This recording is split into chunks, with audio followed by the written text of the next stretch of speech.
ভোটের জন্য ইসির কাছে অন্তর্বর্তী সরকারের চিঠি পাঠানোর জন্যই গোটা জাতি অপেক্ষায় ছিল।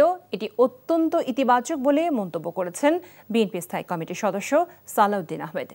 তিনি জানান, যুগপথ আন্দোলনের সম্ভাবনাদের নিয়েই বিএনপি ভোটে যাবে। সাংবাদিকদের সাথে আলাপকালে এসব কথা বলেন বিএনপি নেতা। বিস্তারিত দেখুন ইফতেখার রেজার রিপোর্টে। জনগণের প্রত্যাশা ও রাজনৈতিক দলের মতামতকে প্রাধান্য দিয়ে ফেব্রুয়ারিতে ভোটের আয়োজনের কার্যক্রম শুরু এ সরকারের অন্যতম ইতিবাচক কাজ বলে মন্তব্য বিএনপি নেতা সালাউদ্দিন আহমেদের। আর বিভিন্ন দলের সাথে আলোচনা প্রসঙ্গে বলেন, বিএনপি উত্তরপন্থাও না দক্ষিণপন্থাও না, গণমানুষের দল হিসেবে সব রাজনৈতিক দলের সাথে কথা বলছে বিএনপি। ঘোষণাপত্রের একাংশে প্রতিশ্রুতি দিয়েছেন যে তিনি নির্বাচন অনুষ্ঠানের লক্ষ্যে সমস্ত পদক্ষেপ নেবেন এবং তৎপরবর্তীতে সেই রাতেই জাতির উদ্দেশ্যে ভাষণের নির্বাচনের তারিখ সহ তিনি রাষ্ট্রের বিভিন্ন উন্নয়ন অগ্রগতি এবং সমৃদ্ধির জন্য ভবিষ্যৎ পরিকল্পনা তার ভিশন সেখানে তিনি তুলে ধরেছেন।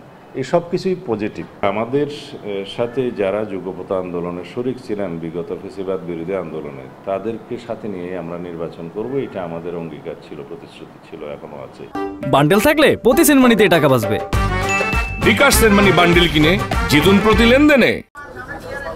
এদিকে মাইলস্টোন স্কুল অ্যান্ড কলেজে বিমান দুর্ঘটনায় নিহত স্কুল সহকারী মাসুমা বেগমের পরিবারের সাথে সাক্ষাৎ শেষে বিএনপির সিনিয়র যুগ্ম মহাসচিব রুহুল কবির রিজভী বলেন, এনসিপির নেতৃবৃন্দ কক্সবাজারে যেতেই পারেন, কিন্তু সে বিষয়ে লুকোচুরি না করে গণমাধ্যমকে জানালে মানুষ বিভ্রান্ত হতো না। মানুষের সংশয় হচ্ছে, সন্দেহ হচ্ছে যে লুকোচুরি কেন। গণতন্ত্র ফেরানোর আন্দোলনে যারা কাজ করেছে তাদের প্রত্যেকটি ক্ষেত্রে স্বচ্ছতা থাকবে, কিন্তু আজকে জনমনে আপনারা কেন সুযোগ তৈরি করে দিচ্ছেন? কেন আপনাদের নিয়ে বিভিন্ন কথা উঠছে? আপনারা যে কোনো কাজেই যেতে পারেন, যে কারোর সাথে সাক্ষাৎ করতে পারেন, সভা করতে পারেন, ওটা প্রকাশ্য জানিয়ে দিন। নির্বাচিত সরকার হলে দেশে স্বচ্ছতা বৃদ্ধি পাবে এবং সকল ধরনের ষড়যন্ত্র কমে যাবে বলেও মন্তব্য করেন বিএনপির এই নেতা। Iftekhar Reza, NTV news, Dhaka. Bundle থাকলে প্রতি সেনমানিতে টাকা বাঁচবে। বিকাশ সেনমানি বান্ডেল কিনে জিতুন প্রতি লেনদেনে।